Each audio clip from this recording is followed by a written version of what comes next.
Hari ini kami melakukan sosialisasi berkenaan dengan pemilihan perbekal serta di Kabupaten Badung. Ini kita melaksanakan dengan tagline pemilihan perbekal yang aman, damai, dan sehat.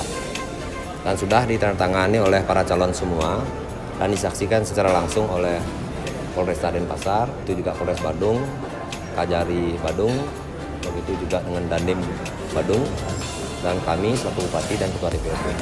Dan kita sudah sepakat bagaimana menciptakan situasi pemilihan ini dengan demokrasi yang baik.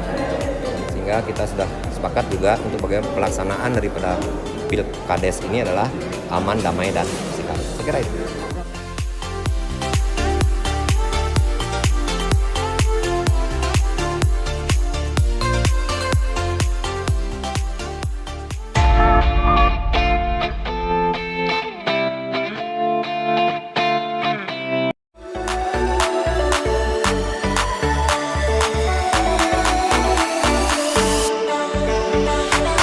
Hari ini kami dengan tim pemilihan kepala desa di Badung melakukan kunjungan ke lapangan, terutama ke daerah-daerah pemilihan pilkal yang rencana besok kita laksanakan.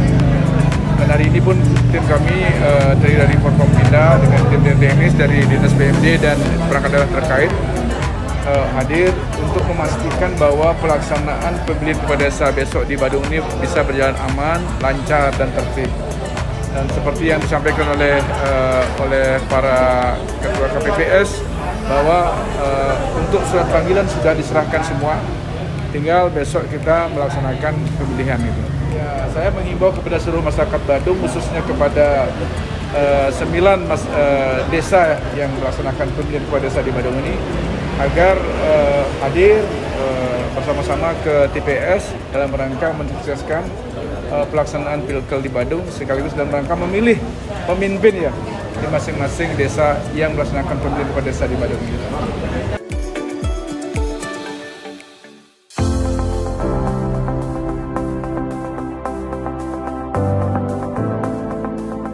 Pagi hari ini kami dari Polres Badung bersama Puspika dari Abian Semal, Kecamatan Abian Semal, dengan seluruh jajaran Polsek melakukan pengecekan kegiatan pemilihan perbekal yang ada di wilayah hukum Polres Badung, di mana ada di 9 titik.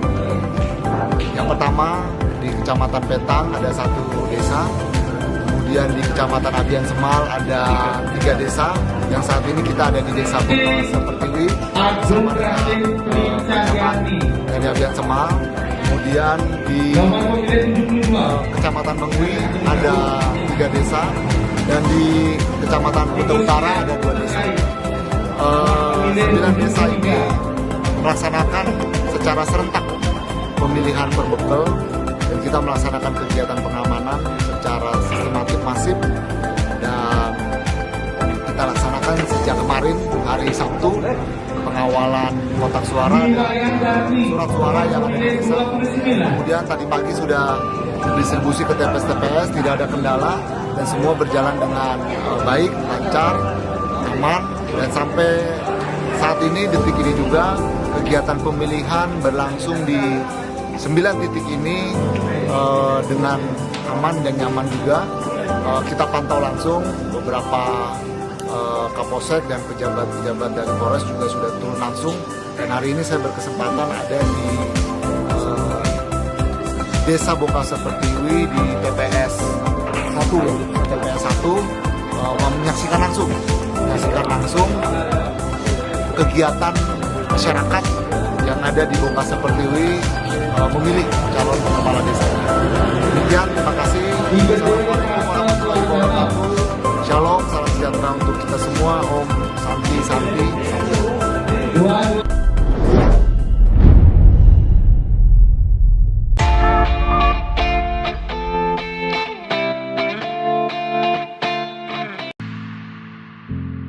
Hari ini kan pelaksanaan pilkal di 9 desa di Badung.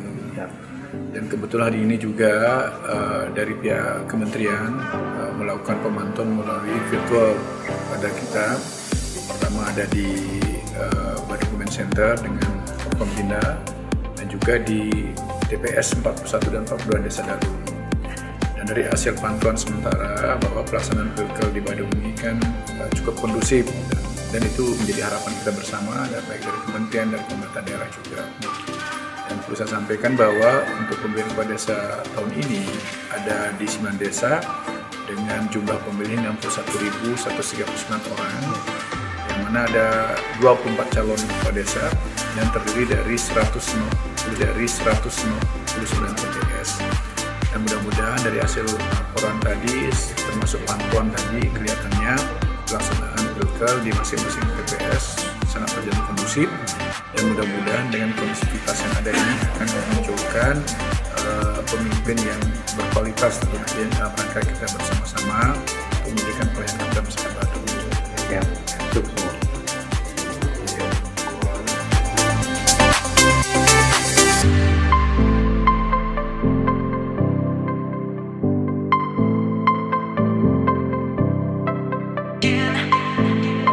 Kami sudah menyaksikan pelaksanaan pemilihan perbekal di salah satu TPS, yaitu di Desa Dalung, TPS 42. Dan secara umum kondisinya sangat-sangat bagus, Bapak. Pertukaran atau sirkulasi orang yang datang juga sangat baik, tidak ada penumpukan, dan saya yakin dengan jumlah sudah sekitar separuh dari pemilih, sekarang mendekati jam 10, masih ada 2 jam lagi, yang separuhnya ini mudah-mudahan akan mencapai 90 atau 80% dari DPT akan memberikan suara dalam pelaksanaan pilkada saat ini. Kami berharap di samping pengetatan, juga kita akan mencapai partisipasi politik yang tertinggi dengan adanya pengaturan dan menjadikan warga tidak ragu untuk datang ke setiap TPS kita. Terima kasih.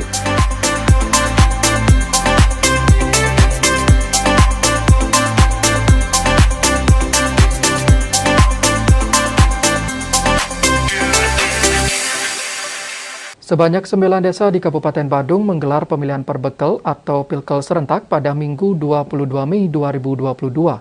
Keamanan dan kelancaran pesta demokrasi warga desa di Kecamatan Kuta Utara mendapat atensi dari kepolisian sektor setempat.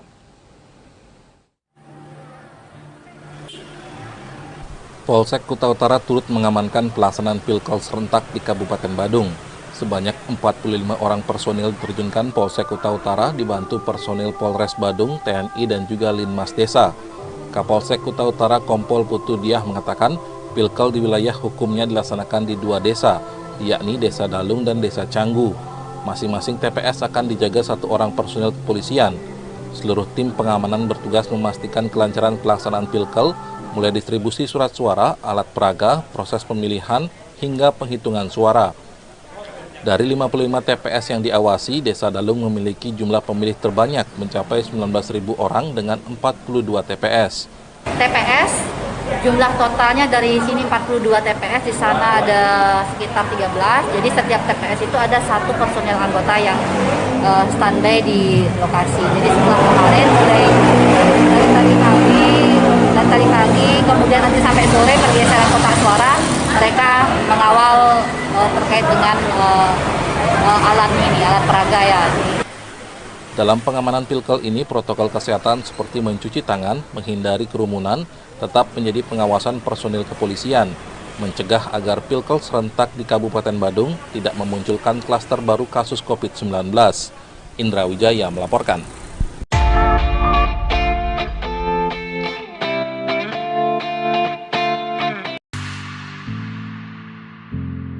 Hari ini kan pelaksanaan pilkal di 9 desa di Badung. Dan kebetulan hari ini juga dari pihak kementerian melakukan pemantauan melalui virtual pada kita.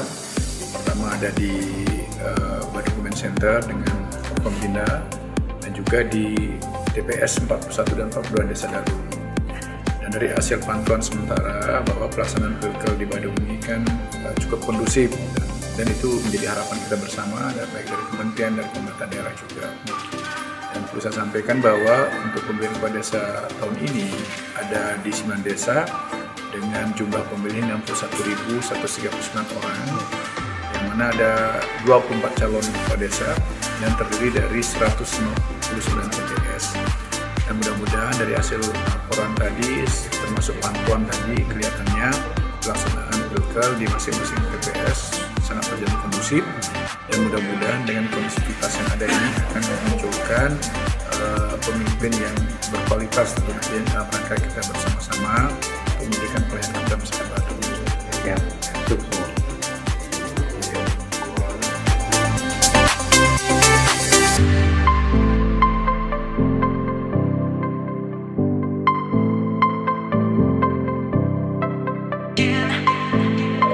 Kami sudah menyaksikan pelaksanaan pemilihan perbekal di salah satu TPS, yaitu di Desa Dalung, TPS 42.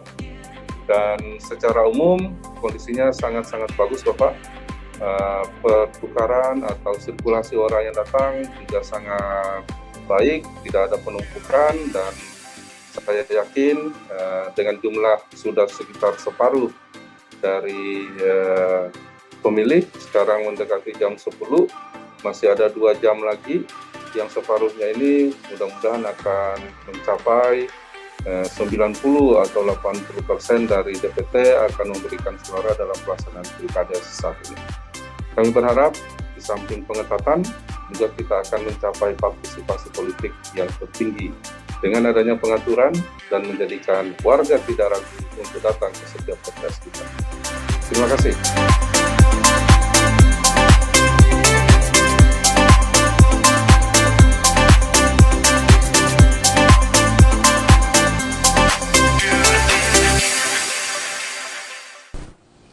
Kendati salah satu bakal calon perbekal di Desa Canggu diketahui telah meninggal dunia, namun nama bakal calon tersebut tetap diikutkan dalam pemilihan perbekal karena telah lolos seleksi administrasi. Pilkal di 9 desa di Kabupaten Badung terpantau secara umum berjalan lancar. Sejak pagi hari sekitar pukul 7 WITA, masyarakat sudah terlihat mendatangi tempat pemungutan suara TPS di 9 desa di Kabupaten Badung. Salah satunya di Desa Canggu, Kecamatan Kuta Utara, yang memiliki 13 TPS. Di TPS 8 Banjar Pipitan terdapat pemilih sesuai daftar jumlah pemilih tetap atau DPT sebanyak 496 orang dengan 511 surat suara yang diterima termasuk surat cadangan. Warga memberikan suaranya untuk 3 orang nama bakal calon perbekal Desa Canggu yang lolos seleksi administrasi periode 2022 hingga 2025. Dari nama yang ada, salah satu balon diketahui sudah meninggal karena sakit. Kendati demikian, yang bersangkutan tetap diikutkan dalam pemilihan. Terkait hal ini, Ketua KPPS TPS 8 menilai suara yang diperoleh balon yang telah meninggal tidak akan dihitung sebagai suara pemenangan. Sebenarnya ada 3 orang, tapi yang satu meninggal. Tetap ada di surat suara. Tapi nanti kalau memang ada pemilihnya kan sesuai aturan itu dianggap nol. Dianggap suara tidak sah. Tetap sih dihitung, tapi tidak dihitung sebagai suara pemenangan. Meskipun pemerintah telah melonggarkan aturan pemakaian masker, namun di TPS warga tetap diimbau untuk tetap memakai masker dan taat protokol kesehatan. Selain Desa Canggu di Kecamatan Kuta Utara, Desa Dalung juga melakukan pemungutan suara dengan jumlah pemilih terbanyak mencapai 19.000 orang lebih dengan 42 TPS. Indra Wijaya melaporkan. Terpilih kembali pada pemilihan perbekal serentak di Kabupaten Badung. Pemilihan perbekal serentak tahun ini dilaksanakan di 9 desa dan 1 desa menggelar pemilihan antar waktu perbekal yang disebabkan perbekal definitif meninggal dunia. 9 desa di Kabupaten Badung telah melaksanakan pemilihan perbekal secara serentak dengan 199 TPS dan jumlah pemilih mencapai 61.000 lebih. Aktifnya partisipasi warga memberikan kesuksesan dalam penyelenggaraan pilkal serentak ini. 9 desa yang menggelar pemilihan perbekal diantaranya Desa Abian Semal, Bongkase, Bongkase Pertiwi, Mengwitani, Tumbak Bayuh, Petang, Dalung Canggu, serta Desa Ungasan. Kepala Dinas Pemberdayaan Masyarakat Desa Kabupaten Badung, Komang Budi Argawa mengatakan saat ini ada 5 petahana yang terpilih kembali. Terdapat pula 1 desa yang melakukan pengantar antar waktu, tepatnya di Desa Pererenan. Di 9 desa pemilihan perbekal kami itu ada petahana-petahana yang berhasil hasil dari rekapitulasi sementara ini itu ada 5 petahana yang berhasil terpilih kembali dan 4 desa itu terpilih dari pemilih yang baru, sehingga nanti pada saat pelantikan di tanggal 31 Mei itu nanti ada 5 petahana yang dilantik dan 4 yang baru. 9 perbekal terpilih dan 1 perbekal pengantar waktu akan dilantik Bupati Badung pada tanggal 31 Mei mendatang. Haris Nyoman Bude melaporkan.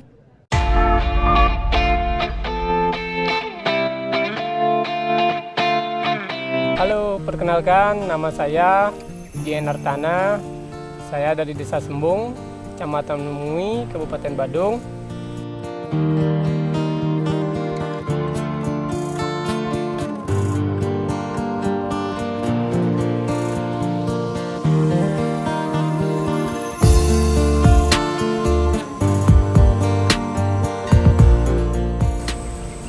Melihat kondisi dan permasalahan yang ada di lingkungan kami, yaitu di Subak Mungkagan. Pada saat penanaman padi, permasalahan yang utama muncul adalah penyiangan gulma. Penyiangan gulma itu kalau misalnya tidak efektif bisa menyebabkan gagal panen. Jadi penyiangan gulma harus dilaksanakan sebelum padi berumur 35 hari. Jadi itu masa-masa yang sangat rentan terhadap gangguan gulma.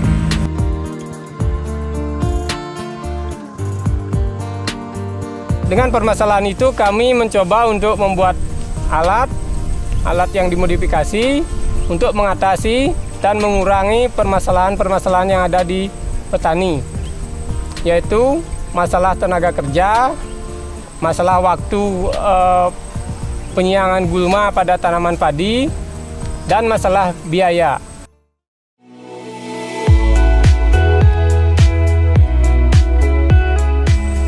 Pada penerapan alat TTG ini, khususnya pada fungsi yang pertama, yaitu fungsi utamanya penyiang gulma pada tanaman padi. Karena pada padi itu ada berbagai macam pola tanam, jadi kami berusaha menyesuaikan sesuai dengan pola tanam yang ada, seperti jajar legowo, dan ada yang tanam pakai mesin, adapun yang sistem caplak. Jadi akan lebih maksimal pada pola tanam yang sesuai dengan garis atau jajar legowo. Berkaitan dengan waktu yang optimal pada penerapan alat ini, yaitu saat pengeringan pertama atau pemupukan pertama, akan sudah mulai kelihatan gulma-gulma yang sudah mulai tumbuh. Itu berkisar antara 2 minggu sampai 3 minggu. Sehingga pekerjaan penyiangan gulma pada tanaman padi akan sangat efektif. Penggunaan TTG ini sangat optimal 4-5 jam, tergantung cuaca juga, karena kami mengandalkan matahari. Jadi kalau panas mataharinya terik, kita cuma istirahat sebentar aja bisa dipakai lagi.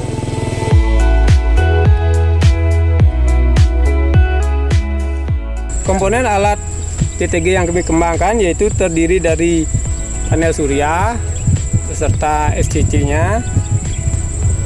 Komponen yang berikutnya aki, ada 3 buah, kami pakai aki 12 volt. Komponen yang ketiga yaitu 1 set motor listrik lengkap dengan controller, gear sama rantainya, stop kontak, dan gas untuk memperlambat dan percepat laju alat.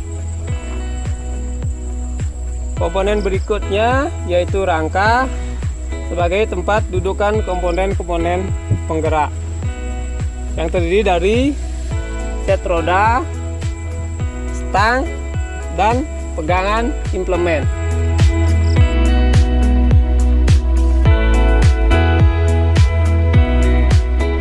Ini adalah implemen pembersih gulma yang mana fungsi utama dari alat yang saya ciptakan atau alat yang saya kembangkan.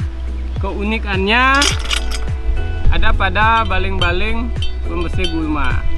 Jadi saat berjalan, karena ini sistemnya cuma ditarik aja oleh mesinnya, mesin utama, ini baling-baling ini akan berjalan berputar, mengikis atau menggemburkan atau membangunkan gulma-gulma yang ada di sela-sela tanaman padi.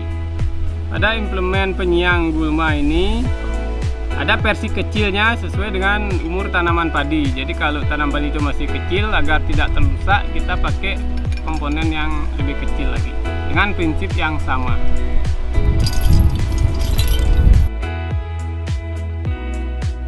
Komponen berikutnya sesuai dengan fungsinya yaitu singkal atau biasa disebut luku yang dipakai untuk pembajak. Implemen berikutnya yaitu alat pembumbun atau biasa disebut untuk pendangiran pada tanaman jagung.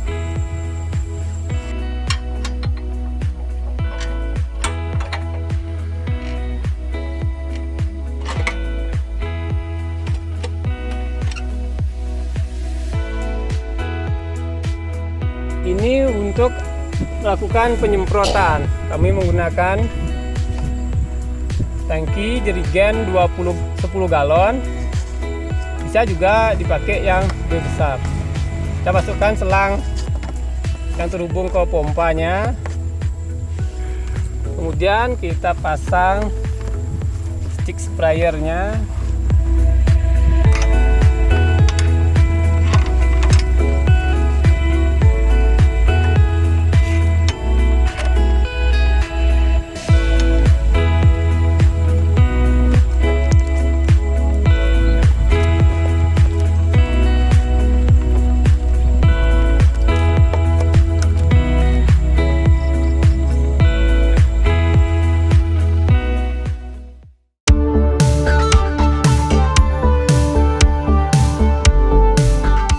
Alat ini memiliki prospek yang cukup besar karena satu alat itu bisa melakukan 4 fungsi pada kegiatan pertanian. Kami menerapkan harga sewa kalau ini hitung per aronya. Kami menyewakan 10.000 per aro. Biaya sewa 10.000 per aro sangat terjangkau, sudah barang tentu bisa menghemat kegiatan pemeliharaan pada tanaman-tanaman petani. Termasuk juga penghematan pada waktu, penghematan tenaga pengerjaan.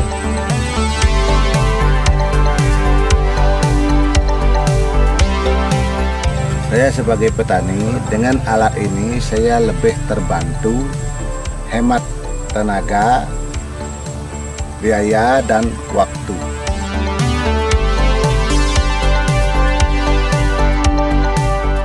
Dengan alat TTG yang kami kembangkan ini, kita tidak perlu lagi membeli bermacam-macam alat pertanian seperti sprayer, ataupun hodrok, ataupun alat-alat lainnya yang bisa membengkakkan biaya pengolahan pada pertanian. Jadi dengan satu alat ini kita bisa memaksimalkan sampai 4 fungsi. Jadi dengan adanya alat ini kami harapkan penyiangan gulma pada tanaman padi lebih efektif, lebih maksimal, dan berdampak positif pada lingkungan, yaitu dengan pengurangan pestisida yang berbahan kimia.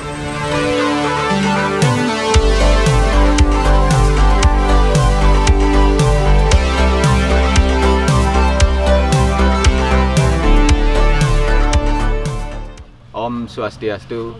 Perkenalkan, saya Ikomang Suryawan, berasal dari Desa Sibangkaje, Kecamatan Nabian Semal, Kabupaten Badung.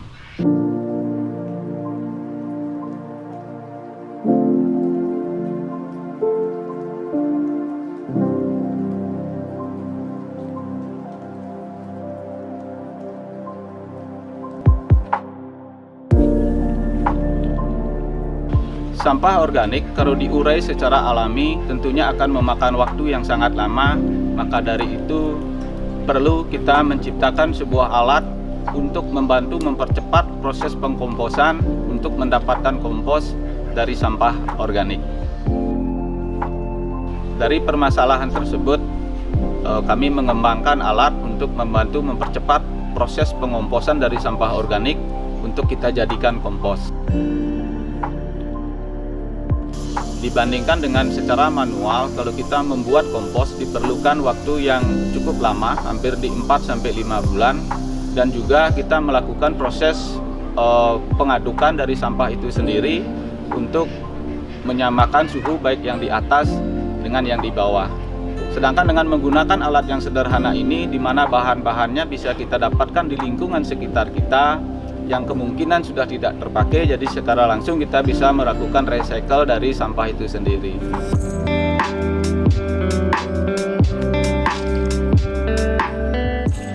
Perlu saya jelaskan di sini material yang kita gunakan untuk membuat komposter berbasis rumah tangga.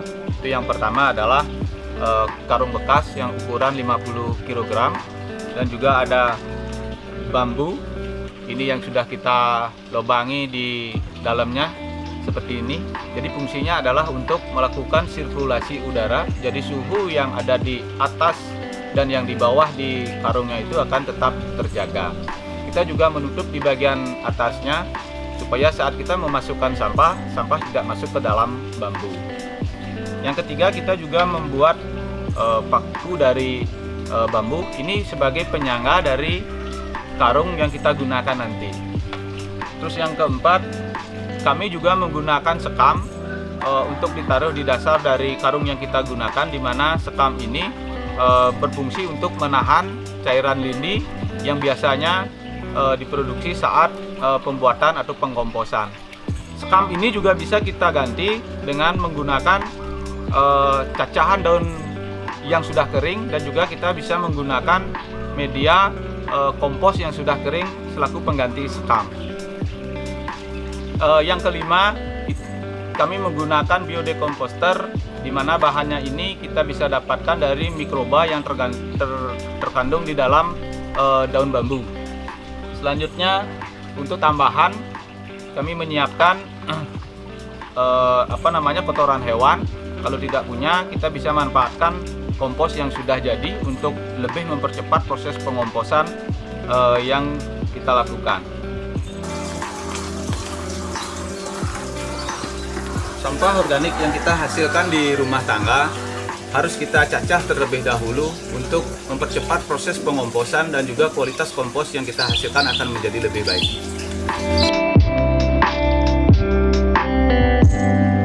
Untuk paku penyangga, kita memerlukan 2 buah bambu, di mana tinggi dari masing-masing bambu ini adalah 90 cm yang fungsinya untuk menyangga dari karung yang kita gunakan. Terus yang kedua, untuk bambu sebagai alat sirkulasi udara, di mana cara pembuatannya kita bisa melobangi di bagian dalamnya, yang fungsinya sesuai yang saya jelaskan adalah untuk sirkulasi dan mengatur suhu di dalamnya. Tinggi dari bambu ini adalah 80 cm, yang dimana bagian atasnya kita tutup agar saat kita memasukkan sampah organiknya tidak masuk ke dalam bambu. Untuk menutup lubang bambu di atasnya, kita bisa menggunakan bahan yang ada di sekitar kita. Kalau saya di sini menggunakan potongan dari botol air mineral yang kita pakai untuk menutup bambu yang ada di atasnya.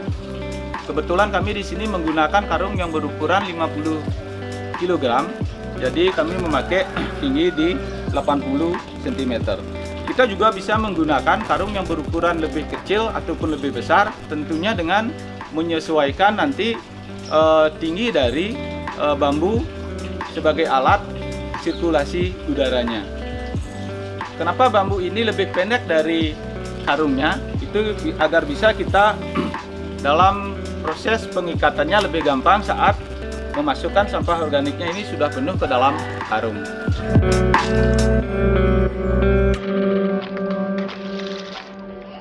Yang pertama kita menyiapkan 2 bambu yang sudah kita siapkan. Ini fungsinya untuk menyangga dari karung yang kita gunakan nanti.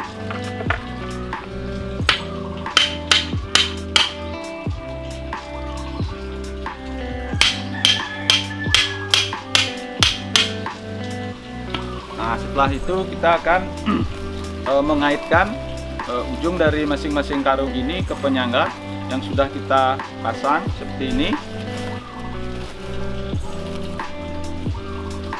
Selanjutnya kita masukkan arang sekamnya untuk kita jadikan dasar di komposternya ini.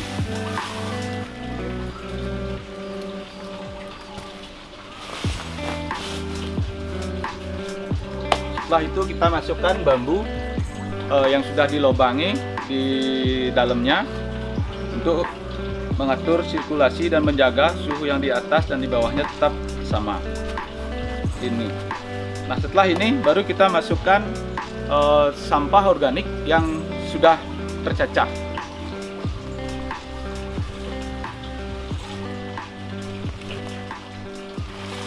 Nah, setelah sampah organik kita masukkan, baru kita siram dengan cairan biodekomposter. Jadi untuk mempercepat proses pengomposan dan juga untuk menghilangkan bau yang ditimbulkan dari proses pengomposan sampah organik.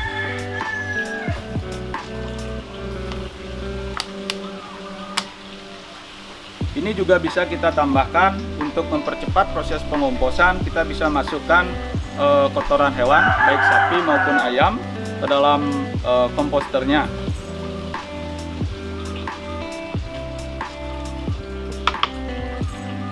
Nah, lakukan seperti itu secara berulang tergantung volume sampah yang kita miliki. Dan setelah volume dari karung ini penuh, baru kita akan menutup di atasnya. Dan setelah tertutup, usahakan komposter ini tidak terkena hujan secara langsung. Kita bisa gunakan plastik maupun alat yang lain untuk melindungi komposter ini dari terkena air hujan secara langsung. Setelah sampah organik kita masukkan dan volume dari karung ini penuh, jadi kita tutup bagian atasnya dengan menggunakan tali plastik ini.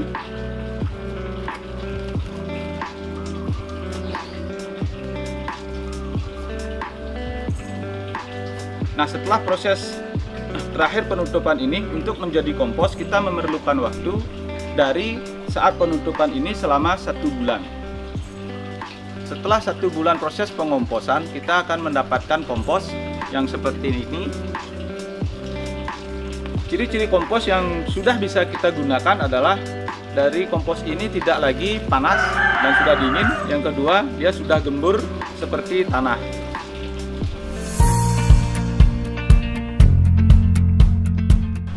Dari kami, dari Desa Adat itu sangat berterima kasih kepada Bapak Nyoman Suryawan sudah merintis ini cara untuk menyelesaikan sampah yang ada di masing-masing rumah tangga. Kami dari pemerintah Desa Sibangkajo sangat mendukung program TTG dari Bapak Kemang Suryawan. Semoga ini bisa dikembangkan di masyarakat sini, khususnya di Sibangkajo dulu.